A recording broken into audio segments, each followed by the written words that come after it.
Welcome to today's Monday Moment. I missed you. I haven't seen you in so long. So glad for you to see me, I guess. So when we look at Ruth chapter 4 is where we were at.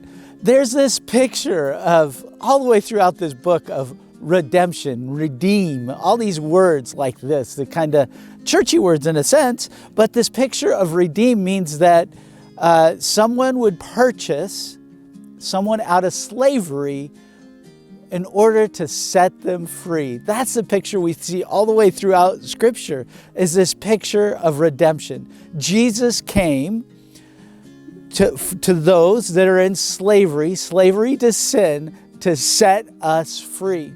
And so we see this picture working out through Ruth and Naomi and Boaz and all the folks that are involved. And we see three pictures of redemption.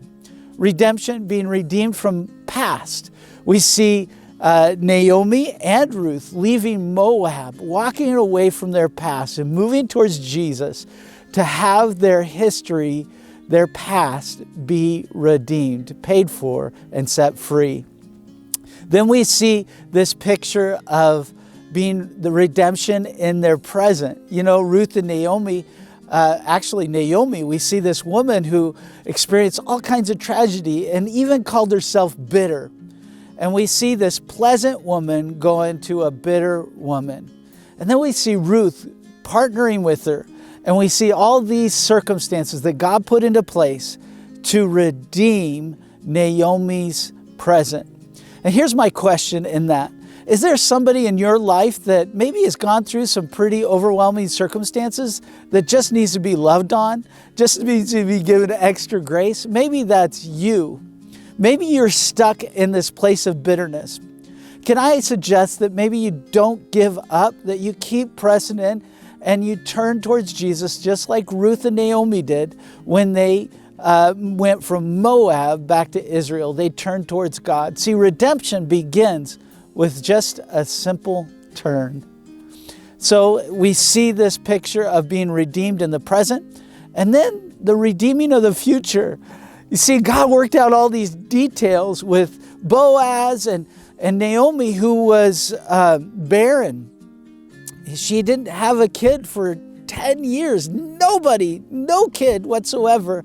And all was thought to be lost.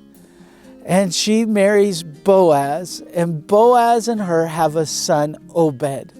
And then all the way down from Obed comes Jesse. And then Jesse has a son named David. And then later on, through David's lineage comes Jesus. See, we see that God does this all the time, that He can redeem your past. He can redeem your present by the people that are around you. And He can redeem your future by His grace and His mercy.